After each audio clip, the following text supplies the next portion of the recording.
It is time to expand minds through movies, TV, sports, and flicks. It is time to boldly go where no podcast has gone before.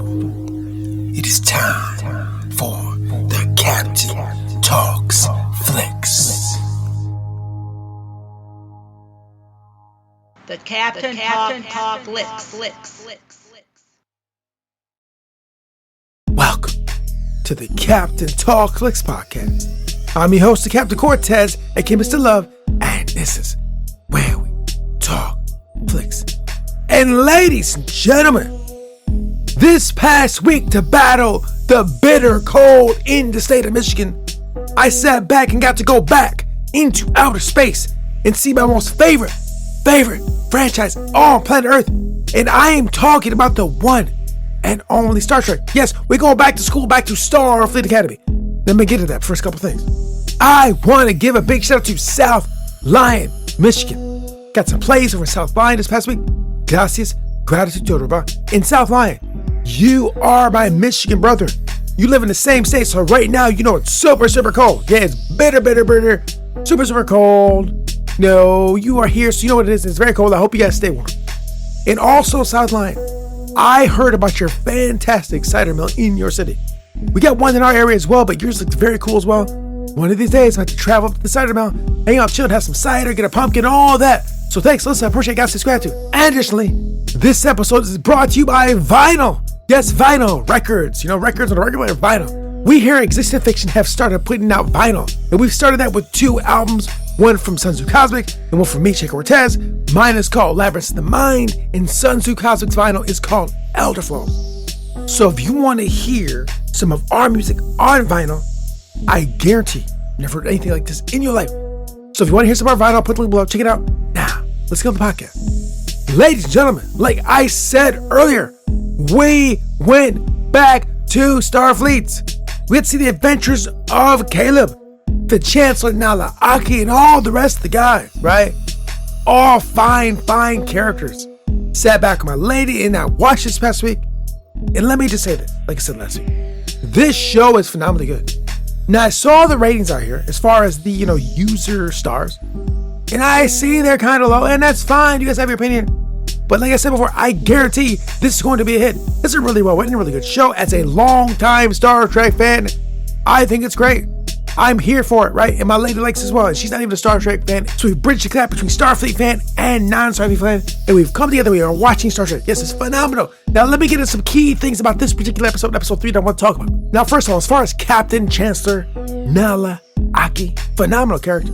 Let me just go ahead and run down why once again. She is basically doing her own thing as a captain. As I've seen Star Trek over all these years, I don't recall seeing a captain quite like this. Now, let me tell you why that is. A lot of the captains that we have seen over the years have been very strict to protocol and discipline and follow the letter of structure quite a bit. Now, I know they've been the rules. Sometimes they don't follow the private directive, and sometimes they do things they're not supposed to, and they object and sometimes don't follow the instructions of the higher ups. Yeah, they've done this over and over again. That's true. A lot of these guys have. Cisco's done it. Picard's done it. They've all done it. Archer, they've all done that. Correct. Yes, they've done this. But this particular lady, she takes it a step farther. This lady is walking bare feet inside of Starfleet Academy.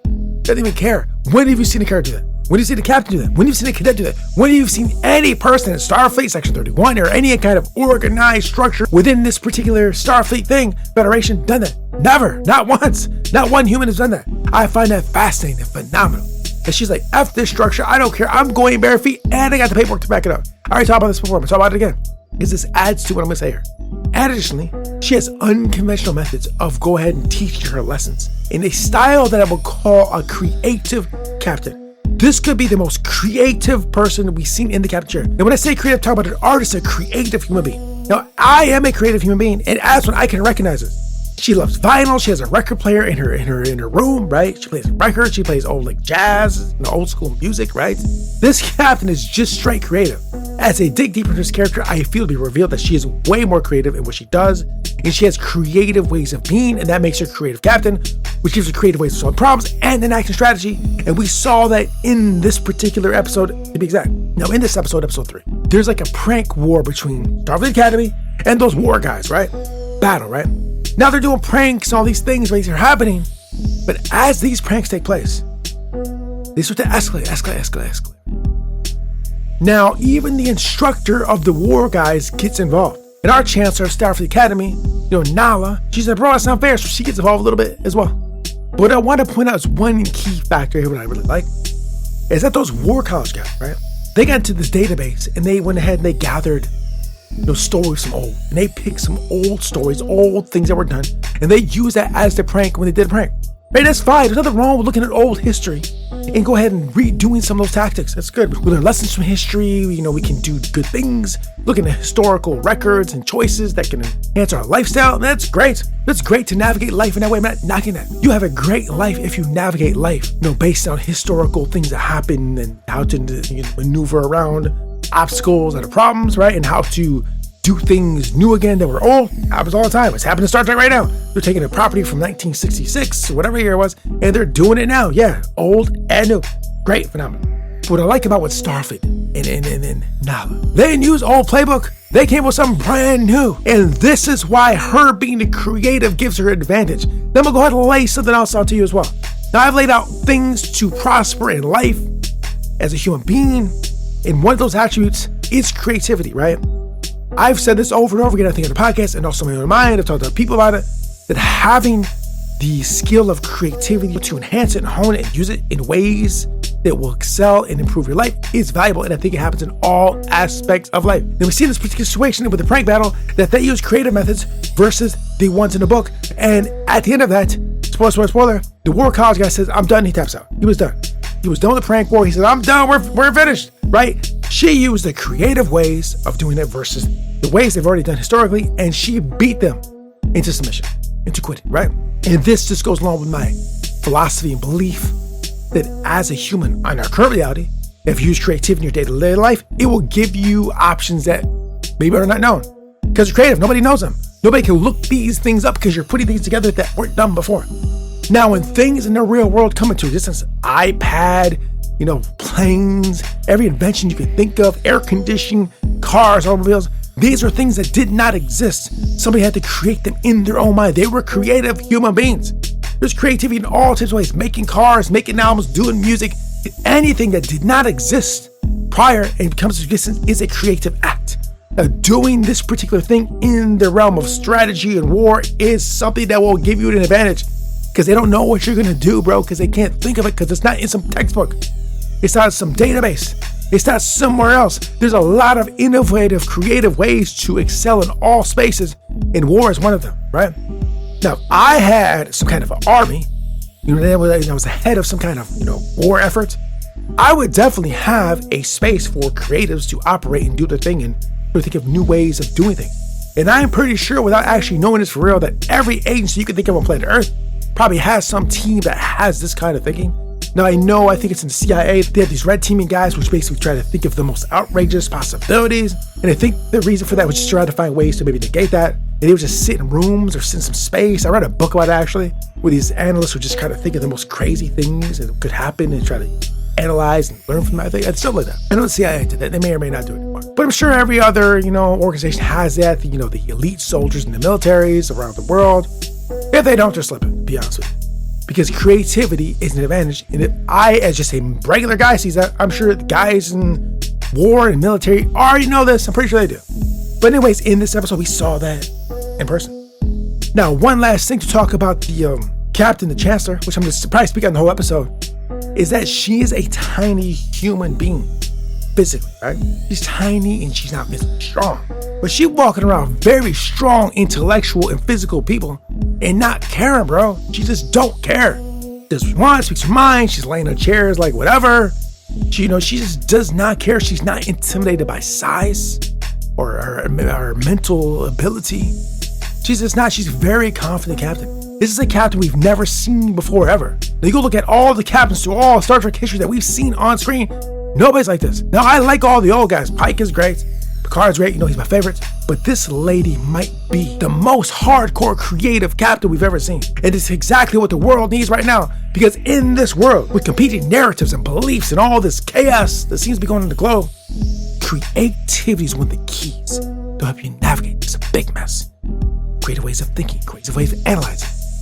Stopping thinking and being creative in all ways possible may just help you thrive in this world that is seemingly more chaotic. And one last thing. Now in a world where things are getting more artificial intelligence, AI, they can create virtually anything. At least we're talking artistically. How are you able to tell the AI from the real? Now, one of the beliefs right now, I think, is that where humans have the advantage, and this may or may not be true, is I feel is in creativity.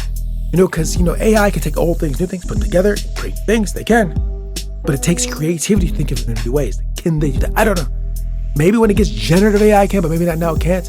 But until that point in time, we rule and run creative space, right? At least for now. It could change. It's one thing human beings are good at. That's creativity.